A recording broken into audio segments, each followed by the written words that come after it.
Fala galera, como é que vocês estão? Espero que estejam bem, sejam bem-vindos a mais um vídeo do nosso canal. Como vocês sabem, ou talvez não saibam, eu sou Italo Marques e esse é o Noir no Ar.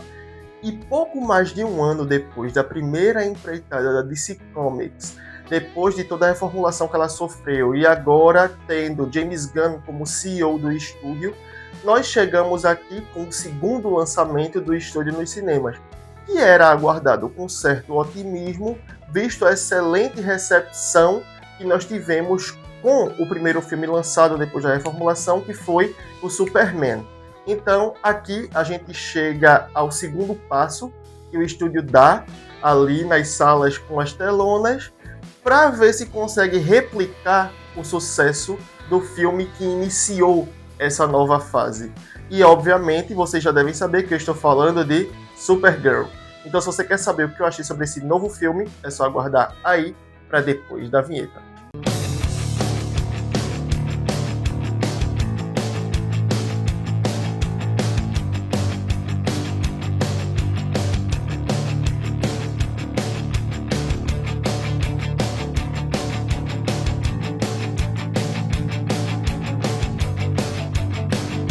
Bom, antes de a gente começar, vocês sabem que eu tenho que vir aqui e pedir para vocês darem like no vídeo, se inscreverem no canal, ativar o sininho para não perder nenhuma das próximas notificações aqui do Noir, comentar, compartilhar, façam a parte de vocês daí, que a gente faz a parte da gente tá aqui para entregar conteúdo para vocês.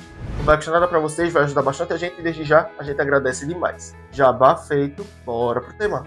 Supergirl se inicia a partir da deixa que a gente teve no final de Superman ali, onde a gente teve a primeira aparição da personagem em um filme, e nós ficamos sabendo que ela ia viajar com Krypto pelo espaço ali para comemorar o aniversário dela. Essa é a razão pela qual ela está fazendo essa viagem.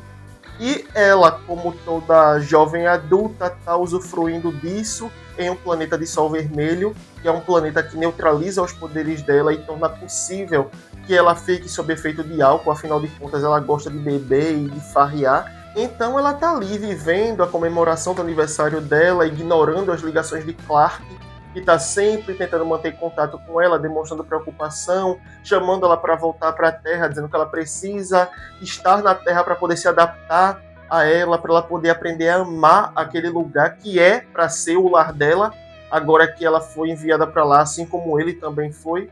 E bom, a gente tem ela com essa certa resistência, querendo viajar, ficar ali pelo espaço, aproveitar a vida dela. Em algum outro lugar desse planeta, a casa de uma família pertencente a um antigo clã local é invadida pelo grupo dos bandoleiros liderados por um homem chamado Krem. Os bandoleiros são como piratas espaciais aqui, e eles invadem essa casa e coagem essa família na intenção de pegar as armas que o chefe da família, no caso o pai, fabrica. No entanto, um confronto acontece ali na casa que resulta em Krem assassinando boa parte dessa família, deixando para trás apenas Ruthie, que é o membro mais jovem da família ali, e nutre nela o desejo de vingança pelo assassinato de sua família, no caso, o pai, a mãe e o irmão mais velho. E assim, ela parte em uma jornada ali no planeta em busca de alguém que ajude ela a ir atrás dos Krem para que ela execute sua vingança, matando Krem com a espada do clã dela, que ela carrega consigo, e que oferece como recompensa para quem ajudar ela nessa vingança. Ou seja, ela vai usar a espada para matar Krem e depois vai dar a espada como recompensa para quem ajudar ela. E essa espada é valiosa. Então, a gente vê que ela chega num bar e faz essa proposta para quem está presente ali. Cara está presente nesse bar, mas ela não quer se envolver nessa história porque não tem razões pessoais nenhuma que liguem ela a essa situação, e ela não vai se meter nos problemas dos outros.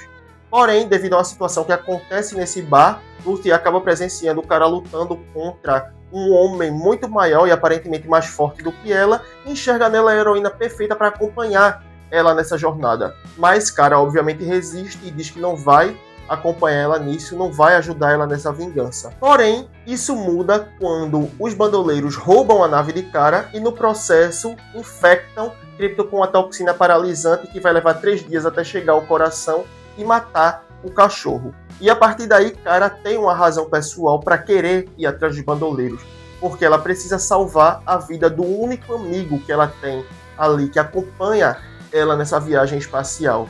E assim, ela vai atrás dos bandoleiros porque Cram é o único que tem um antídoto. E ela precisa salvar o cachorro.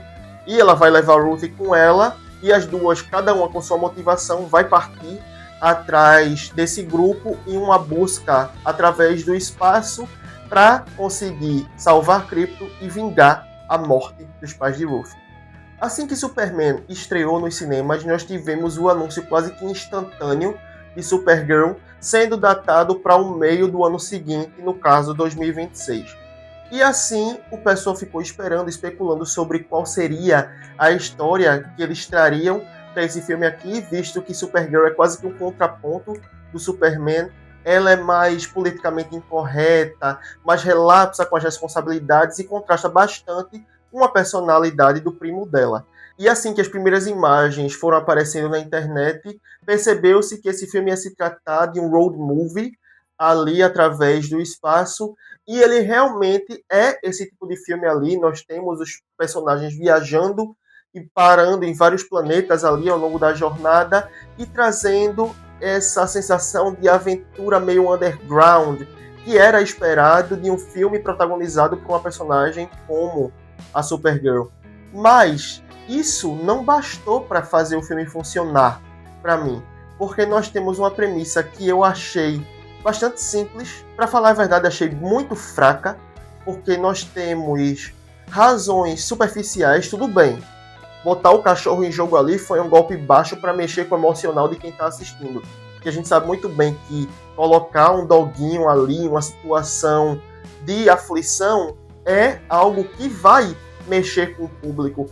E, a princípio, vai parecer uma razão extremamente plausível para toda a jornada que a personagem vai atravessar aqui. Mas quando a gente para refletir no filme como um todo, isso ainda parece algo ínfimo demais para justificar toda uma odisseia espacial em que a gente vai ter a personagem viajando ali, enfrentando o que quer que seja, os mais variados perigos ali, para salvar o cachorro. Enquanto nós temos a parcela mais dramática de toda a narrativa do filme ficando a cargo de uma personagem secundária com a qual a gente não tinha tido contato até esse filme se iniciar. Então eu sinto que a refinação do roteiro deixou a desejar, assim como no quesito do vilão, porque Cram não tem um pingo de carisma aqui. Ele se camufla entre os bandoleiros ali de tão aguado que ele é, você não distingue quem é quem. E o roteiro se esforça em fazer ele parecer cruel e implacável. E como fazer isso? Jogando assassinatos nas costas dele. Porque é a única coisa que o filme faz para que a galera olhe, assista e pense: meu Deus, ele é muito cruel, ele é muito malvado, ele mata mesmo. Mas ele faz isso, primeiro, para dar o pontapé inicial na vingança de Ruth, e ali ele precisava matar a família dela para que isso acontecesse. E, posteriormente, ele sai matando alguns personagens secundários que eu, francamente, não podia me importar menos aqui. E a gente não tem nenhuma justificativa do porquê ele executa toda uma família no início do filme e deixa para trás um único membro. A gente não tem em momento nenhum o filme explicando o porquê dele ter feito isso. Ele simplesmente olhou para ela e fez: vou deixar ela ali porque ela é bonitinha. Não! Por que isso? Qual a razão? Você matou a família toda, por que não matou a menina também? Claro, eu não tô passando pano para assassinato, eu tô só sendo lógico. Mas enfim, a gente vê aqui que não teve o devido trabalho dentro do filme aqui para refinar esse roteiro de uma maneira que você tivesse justificativas plausíveis para tudo o que acontece dentro dele. Eles simplesmente estavam desesperados buscando motivos ali, e os que eles encontraram, diga-se de passagem, foram extremamente rasos para justificar, encher o filme com cenas de ação da Supergirl usando os poderes dela ali e colocando um pouco ali de jornada, de reconhecimento ali, de se encontrar, de aceitar seu destino, sua identidade, e jogar também ali um diálogo para dizer que a vingança não compensa, que ela destrói a pessoa que executa muito mais do que a pessoa que sofre os efeitos dela. Então, todas as razões desse filme aqui, todos os motivos que ele encontrou para existir, não são suficientemente fortes para dar ali uma base sólida demais para que ele de fato exista. Eu acho que eles não pensaram muito em tudo que eles iam colocar aqui de uma forma que o filme chegasse para o público, mostrando-se ali como algo necessário, provando-se ali como um capítulo relevante nessa nova reformulação que a DC está sofrendo nos cinemas e no streaming. E eu não estou dizendo que o filme não tinha potencial de melhora. Ele tem ideias realmente promissoras aqui. Coisas que, se fossem melhor desenvolvidas e melhor pensadas dentro do roteiro, poderiam ter resultado em um filme realmente bom para o público. Mas, do meu ponto de vista pessoal, eles não conseguiram chegar lá. E talvez isso se deva ao curto período que eles tiveram para desenvolver esse filme e trazer ele aos cinemas. Porque a gente teve, desde o anúncio até o lançamento, pouco mais de um ano ali. E, obviamente, eles estavam produzindo antes disso. Mas a gente sabe que ter um prazo tão curto assim acelera a produção. E quem sofreu mais com isso foi o desenvolvimento ali, o tratamento da história que eles trariam. Porque os visuais são bons, eu acho que eles estão de acordo com a proposta que o filme tem ali. Toda essa ideia de um filme que vai passando ali pelo espaço, visitando planetas diferentes, tem algo de interessante a mostrar aqui, principalmente no que diz respeito à ambientação e ao design de alguns personagens. Eu assisti e o que eu vi me remeteu bastante a Guardiões da Galáxia ali, que é um filme que faz isso muito bem também. Ele sabe desenhar todo aquele universo que ele está explorando ali dentro dele, e esse filme faz isso de uma maneira mais singela, mas ainda assim muito eficiente. Gostei também dos figurinos e dos efeitos visuais, que também não deixam a desejar. Tudo que a gente vê ali realmente funciona muito bem nesse sentido, mas a gente sabe que isso não sustenta um filme por si só. Então precisava sim de uma história que fizesse com que a gente enxergasse ainda mais beleza nisso do que o filme é capaz de mostrar. Porque quando a gente tem uma história que funciona ali, que colabora com o visual do filme, a gente enxerga ainda mais pontos positivos nisso. A gente reconhece isso com ainda mais facilidade. Mas quando a gente tem um aspecto da produção jogando num time e outro aspecto jogando no outro, sem nunca se conversarem de fato, o que a gente vai obter de resultado nisso é uma bagunça monumental na tela que o público dificilmente vai conseguir comprar como algo positivo. Embora tenhamos sim esforços vindo de outros pontos dessa produção, como é o caso do elenco. Millie Alcock é uma protagonista carismática, ela pega a Supergirl e faz o melhor que ela consegue fazer com a personagem aqui. Eu sinto que ela combina, ela conseguiu encontrar o tom que ela vai dar a essa personagem aqui dentro da DC, e para mim ele verdadeiramente funciona.